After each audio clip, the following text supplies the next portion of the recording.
Hello student, आप सभी का फ्रेश नीट क्लासेस में स्वागत है। आज जो हमारी क्लास होगी, आप लोगों की जो क्लास होगी वो किस पर होगी? 12th पर होगी। किस पर होगा? टॉपिक आज में होगा 12th पर होगा। तो अपनी क्लास शुरू करने से पहले कुछ मनोरंजन की बात करते हैं। हम लोग अपनी क्लास शुरुआत करने से पहले कुछ मनोरंजन की बात करते हैं। आप कहोगे सर मनोरंजन की बात यहां पर क्यों करेंगे? क्या कोई यहाँ पर जादूगर का शो है? नहीं नहीं नहीं, ऐसा कुछ भी नहीं है। मनोरंजन का उद्देश्य क्या है? आप सभी लोग डॉक्टर बनने वाले हो, आप सभी लोग अच्छे से संभवतः, मुझे ऐसा मानना है कि जितना आप लोग बायोलॉजी के विषय में जानते हो शायद इतना बेहतर कोई ही नहीं जानता होगा। कोई नहीं जानता होगा, कोई नहीं जानता होगा। मैं बिल्कुल सत्यता के साथ इस बात को कह रहा हूं। तो इसलिए मनोरंजन इसलिए जरूरी है जिससे कि हम लोगों को पता है कि स्वस्थ शरीर में स्वस्थ मस्तिष्क निवास करता है।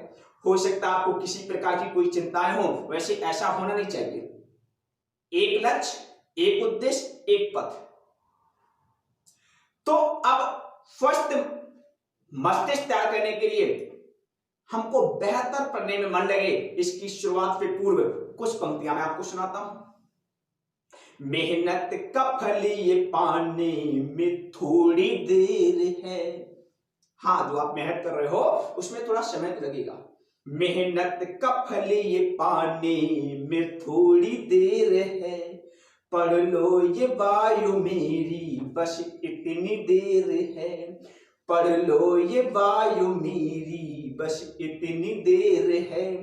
कोशिका में हर कोई भी रहता है यूं, लेकिन समझना बात को, कोशिका में हर कोई भी रहता है यूं, लेकिन जो करे इस पे राज वोट ये शेर है, जो करे इस पे राज वोट ये शेर है। यानी कोशिका में रहता तो हर कोई है।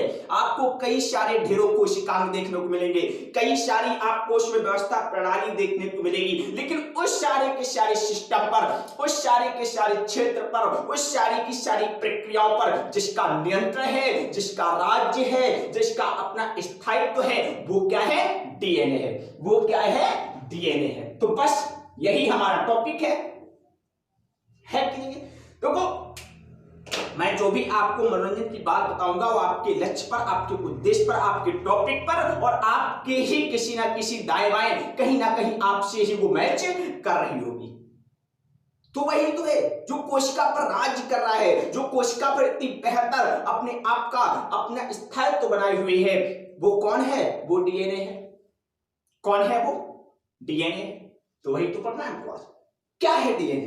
देखो, मैं आप लोगों से बार बार कह रहा हूं, जो लोग 12th पढ़ रहे हैं, जो स्टूडेंट 12th पढ़ रहे हैं वो 12th का लेक्चर पढ़िए, जो 11th की तैयारी कर रहे हैं वो 11th का लेक्चर पढ़ते रहिए। लेकिन जो लोग मेडिकल की तैयारी कर रहे हैं, जो लोग नीट के उद्देश्य से पढ़ रहे हैं, जो एक बेहतर डॉक्टर बनने का सपना सजोए बैठे हैं, उनसे मेरा एक आग्रह है कि आप लोगों को पहले 11th में सेल बायोलॉजी पढ़नी है, उसके बाद आपको डीएनए पढ़ना है, मॉलिक्यूलर बेसिस ऑफ इनहेरिटेंस, ये टॉपिक पढ़ना है। और उसके बाद यानी पूरा चैप्टर, उसके बाद आपको 12th के अन्य चैप्टरों पर बात करनी है। ये बिल्कुल बात दिमाग में रखो। तो आज जो हमारा टॉपिक है वो डीएनए पर है। अब क्वेश्चन आता है डीएनए है क्या? जब इतनी बेहतर शुरुआत हुई, इसके ऊपर कुछ पंक्तियां मैंने ये तक कह दिया कि जो कोशिका पर राज्य करता है, जिस पर पूरी की पूरी सेल पर अपना स्थायित्व होता है, वो डीएनए है। तो दिमाग में क्वेश्चन आ गया, डीएनए क्या है? बिल्कुल बात ठीक है, आपके दिमाग में क्वेश्चन आना चाहिए कि डीएनए क्या है। देखो, एनसीईआरटी में साफ साफ बढ़े थे कि जब मेंडल ने क्या किया था, जब अपने प्रयोग शुरू किए थे, मेंडल ने जब अपने प्रयोग शुरू किए थे, तब उनको यह पता नहीं था कि जो वो प्रयोग कर रहे हैं, जो एक्सपेरिमेंट कर रहे हैं, उनमें जो आने वाली परिवर्तन है उसके पीछे का कारण क्या है, उसके लिए कौन उत्तरदायी है, ये उनको कुछ भी ज्ञात नहीं था। कि जो परिवर्तन आ रहे हैं, जो मैं क्रॉस करा रहा हूं, जो मैं ये एक्सपेरिमेंट कर रहा हूं, जो मैंने मटर पर प्रयोग किए, उसके पीछे जो आने वाले लक्षण थे, जो एक पीढ़ी से दूसरी पीढ़ी में वंशानुगत हो रहे थे, उन लक्षणों को एक पीढ़ी से दूसरी पीढ़ी तक पहुंचाने के लिए किसका हाथ है, ये बात मेंडल को नहीं पता थी। आज मुझे थोड़ा बोलने में प्रॉब्लम है, क्योंकि मुंह में थोड़ा क्या है, मुख में मुझे थोड़ा मतलब मेडिकल प्रॉब्लम है, तो इसलिए थोड़ा आवाज आपको कम समझ में आ रही होगी, बीच में बोलने में थोड़ी प्रॉब्लम हो रही है, तो उसको बर्दाश्त करना पड़ेगा, है ना।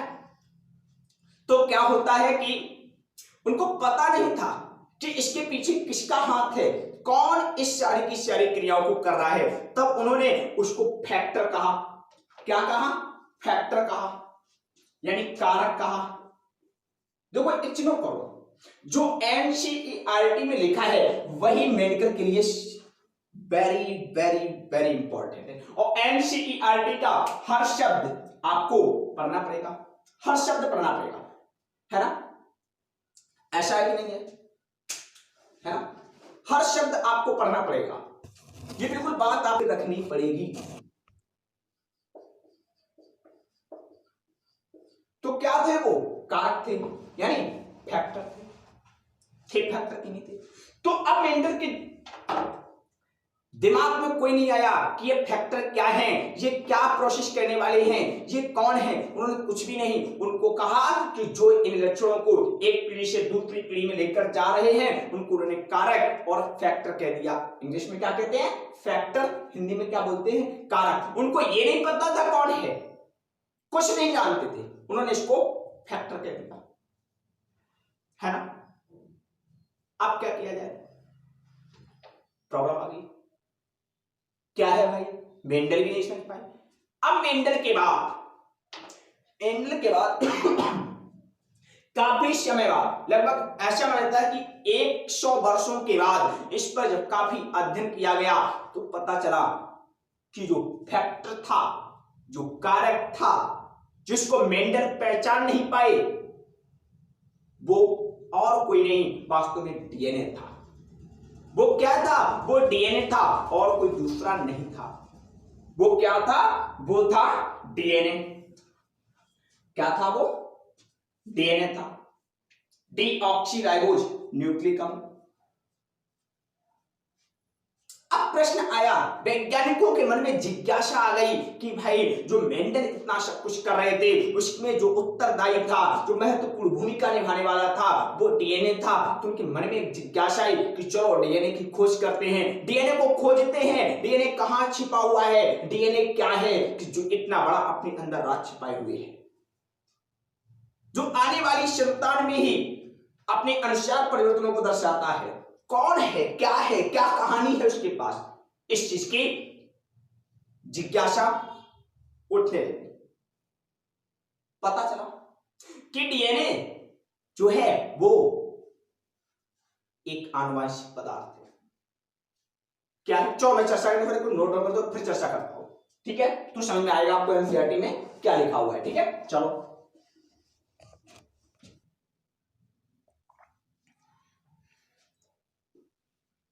चलिए देखते हैं। देखिए एक एक वर्ड को, एक एक लाइन को समझते हुए आपको पढ़ना है। पढ़ना है कि नहीं पढ़ना है? चलो देखें क्या लिखा हुआ है।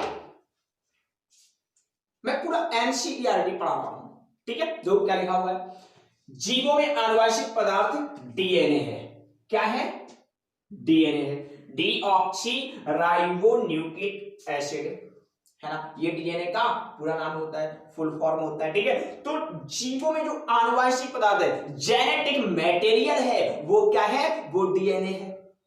याद रखना, ये सीधा सीधा देखो, अभी ऐसे मान लो, अभी हम लोग चैप्टर का परिचय कर रहे हैं, चैप्टर को समझ रहे हैं, उसकी जो है, जो इसके जिसके आधार पर उसका नामकरण हुआ है, उस शब्द को समझ रहे हैं। जो पूरे डीएनए पर राज्य कर रहा है, सॉरी, जो पूरी सेल पर, पूरे कोशिका पर राज्य कर रहा है, उस डीएनए को समझ रहे हैं। तो उसका पूरा नाम क्या है? उसका पूरा नाम है डीऑक्सीराइबोज न्यूक्लिक एसिड है। ये न्यूक्लिक अम्ल अच्छा, न्यूक्लिक अम्ल क्यों कहा गया, न्यूक्लिक एसिड क्यों कहा गया, मैं आपको सेल में पढ़ा रहा हूं, सेल बायोलॉजी पढ़ते रहिए, वहां पे आपको पढ़ने को मिलेगा। क्या होता है कि ये केंद्रक, देखो एक चीज नोट करो, मैंने कहा था कि डीएनए पूरी कोशिका पर राज कर रहा है कि नहीं कर रहा है, और जो पूरी सेल पर राज कर रहा है, जो एक राजा है, जो राज्य करने वाला व्यक्ति है, उसको बैठने के लिए एक बेहतर स्थान दिया गया होगा।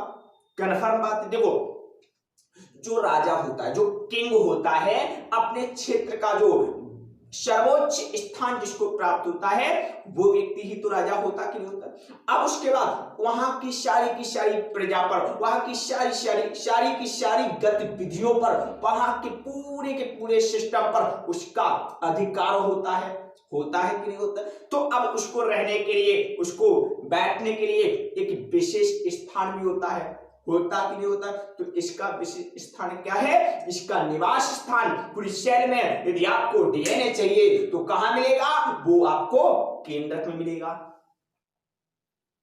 अब ये नहीं कहना सर मैंने माइटोकॉन्ड्रिया में भी देखा है, हरित लवक में भी देखा है, वो सब ठीक है, मैं बात करूंगा उस पर, आपको सेल बायोलॉजी में सब पढ़ाएगा विधिवत रूप से। अभी आपको इतना याद रखना है कि जो उसका स्थान है, जो आपको डीएनए मिलेगा, वो केंद्रक के अंदर मिलेगा। कहां मिलेगा, केंद्रक के अंदर मिलेगा।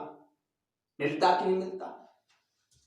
तो अब क्या आगे क्या लिखा है, हमें दो प्रकार के न्यूक्लिक अम्ल देखने मिलते हैं। कितने प्रकार के, दो प्रकार के। नंबर 1 डीएनए और नंबर 2 आरएनए। देखो क्या लिखा है, हमें दो प्रकार के न्यूक्लिक अम्ल देखने को मिलते हैं, डीऑक्सीराइबोज न्यूक्लिक एसिड और राइबोज न्यूक्लिक एसिड। तो राइबोज न्यूक्लिक एसिड और डीऑक्सीराइबोज न्यूक्लिक एसिड क्या है, डीएनए और आरएनए, है ना, डीएनए और आरएनए। अब यदि आपसे कोई सामान्यता क्वेश्चन पूछते, कोई भी आपसे क्वेश्चन कर दे कि सर ये बताओ, अरे चलो आपसे सर भी कह सकता, भाई भी कह सकता, जिस स्तर पर हो आप, ठीक है, तो पूछे चलो अच्छा ये बताओ कि अधिकांशता मिलने वाला आनुवांशिक पदार्थ कौन सा है, सर्वाधिक मिलने वाला आनुवांशिक पदार्थ कौन सा है। अब आपके दिमाग में क्वेश्चन आएगा कि हमको दो प्रकार के आनुवांशिक पदार्थ पढ़ाए गए, देखो ना, दो प्रकार के न्यूक्लिक अम्ल होते हैं, एक हो गया डीएनए, एक हो गया आरएनए। अब उसने कहा सबसे अधिक मिलने वाला, बात दिमाग पे आ गई कि हाँ भाई जब दो हैं तो कोई ना कोई एक अधिक मात्रा में होगा, तो वो कौन है, पता करते हैं कौन है। तो पहली बात तो सीधी सी बात एक आती है कि डीएनए आनुवांशिक पदार्थ है, ये बात अच्छी से पता है, लेकिन आरएनए आनुवांशिक पदार्थ है, इस पर थोड़ी कुछ चर्चा करनी है, इस पर थोड़ा हमको जिक्र करना है। चलो पता करते हैं, तो आरएनए किसका आनुवांशिक पदार्थ है। तो आरएनए आनुवांशिक पदार्थ हमारा तो है नहीं, पादपों का है नहीं, एनिमल का है नहीं, यानी जंतुओं का, पादपों का है नहीं। यार मैंने प्रोकैरियोटिक में भी नहीं कहीं सुना था, क्वेश्चन आएगा दिमाग में ना, किसका हो सकता है। अच्छा पता करते हैं, बायोलॉजी में एक ही तिकड़मबाज है जो हर चीज की, हर तरीके की समस्याएं पैदा करता है। कौन है, अरे भाई वही तो है जिसके कारण आज हम लोग एक तरीके से घरों के अंदर बंद हो गए हैं, वही तो है जिसके कारण ऑल वर्ल्ड घबराया हुआ है, वही तो है जिसके कारण पूरा भारतवर्ष एक तरीके से उसकी पकड़ में है, वही तो है जिसके कारण चीन जैसे राष्ट्र सबकी नजरों में एक कांटे के समान चुभ रहा है, वही तो है जिसने हम लोगों को, इस पूरे ह्यूमन को, इस पूरी ह्यूमन जनरेशन को, इस पूरे के पूरे मानव जाति को अपनी मुट्ठी में पकड़ के रखा है। वो कौन है, वो वायरस है। हाँ वायरस है वो, वही तो है, वही तो हर तरीके की कंफ्यूजन करता है, वही तो हर तरीके की तिकड़म करता है, वही तो आपके दिमाग में एक तरीके से, हाँ ये आज का दिन, आज का समय ये एक इतिहास बन गया है कि हाँ कोरोना जैसी कोई महामारी आई थी जिसका उत्तरदायी वायरस था। तो उसी का आनुवंशिक पदार्थ आरएनए होता है। क्या होता है? आरएनए, है ना, आरएनए होता है। अच्छा, इसके मतलब आरएनए जो आनुवंशिक पदार्थ है वो कुछ वायरसों का आनुवंशिक पदार्थ है आरएनए। अब क्वेश्चन आया कि इसके मतलब सबसे ज्यादा मिलने वाला है कौन? डीएनए। अरे एनिमल हो चाहे प्लांट हो, यूकैरियोटिक हो प्रोकैरियोटिक हो, डीएनए डीएनए डीएनए, तो सबसे ज्यादा क्या मिलता है? डीएनए। हो गया क्वेश्चन सॉल्व। अब वो समझदार था, क्वेश्चन फिर पलट के पूछ दिया का एक चीज बताओ अच्छे का, क्या ये बताओ कि सजीवों का आनुवंशिक पदार्थ क्या है। अब दिमाग चकरा गया एकदम से, क्योंकि हमको पता है कि आनुवंशिक पदार्थ दो हैं, डीएनए और आरएनए। उसने कहा सजीवों का आनुवंशिक पदार्थ क्या है। एक दिमाग में उसने फिर क्वेश्चन दिया, समझदार है क्वेश्चन करने वाला। तुमने कहा यार सजीव बोला इसने, चलो दोनों बोल देते हैं, डीएनए और आरएनए। नहीं, गलती नहीं करना। देखो क्या होता है, यदि देखा जाए तो वायरस सजीव और निर्जीव के मध्य की कड़ी कहा जाता है। कहा जाता कि नहीं कहा जाता?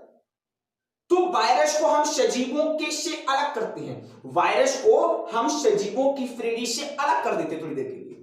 तो अब बता दो सजीवों में मिलने वाला आनुवंशिक पदार्थ क्या है? डीएनए है। लेकिन ऐसा भी नहीं, कहीं कहीं बुकों में आपको लिखने को मिलेगा कि अधिकांश जीवों में मिलने वाला आनुवंशिक पदार्थ डीएनए है और कुछ में आरएनए है और कुछ में आरएनए है। देखो एनसीईआरटी में ऐसी लिखी हुई है, मैं उसी को स्पष्ट कर रहा हूं। लेकिन आपको याद रखना है कि सजीवों में मिलने वाला आनुवंशिक पदार्थ डीएनए है, डीएनए है, डीएनए है। एनसीईआरटी ने एक बात लिख रखी है, मैं उसको यहाँ पे लिख के दिखाता हूं, फिर समझाता हूं। चलो, है ना, उसको समझते हैं क्या है, क्या कहना चाहती है एनसीईआरटी, क्या।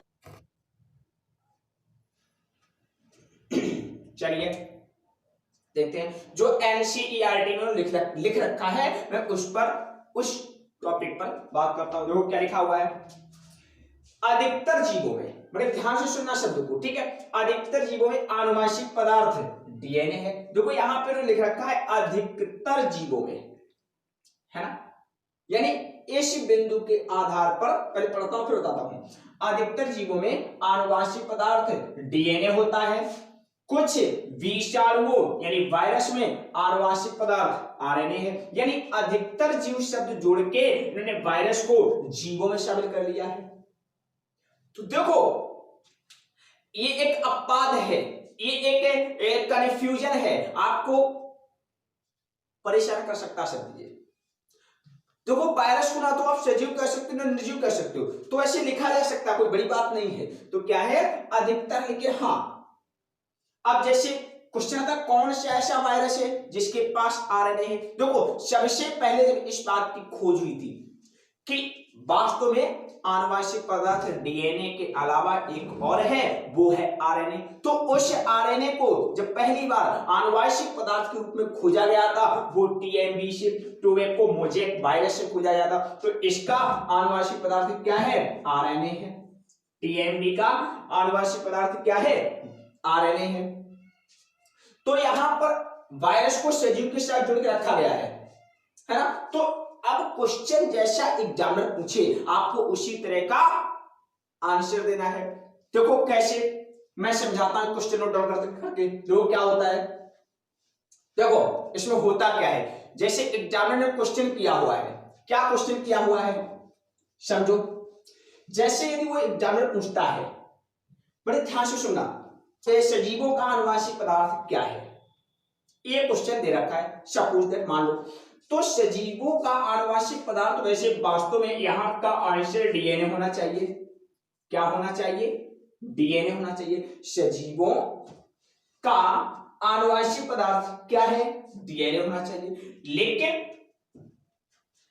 कभी कभी क्या होता है, आरएनए भी मान लिया जाता है, क्योंकि आरएनए जो है, देखो वही बात है, वायरस जो है उसको सजीव में भी रख सकते हो निर्जीव में भी रख सकते हो। तो कभी कभी क्या होता है आरएनए मान लिया जाता है। तो यहां पर यदि और अब यहाँ पे देखो क्वेश्चन कैसे बना है कि सजीवों का आनुवांशिक पदार्थ क्या है। तो वैसे वास्तव में सजीवों का आनुवांशिक पदार्थ डीएनए ही है, लेकिन अगर आपसे क्वेश्चन में पूछा जाए सजीवों का आनुवांशिक पदार्थ क्या है, ए विकल्प आपका डीएनए हो गया, दूसरा विकल्प आपका आरएनए होगा, तीसरा उसने रखा है दोनों, और चौथा उसने कोई भी रखा है, जैसे उसने रख दिया पूर्णतः स्पष्ट नहीं, है ना, या फिर ज्ञात नहीं, कुछ भी रख सकता है ना। चौथे विकल्प में चौथी चर्चा नहीं करते हैं। तो यहां पर अब राइट आंसर ये होगा आपका दोनों।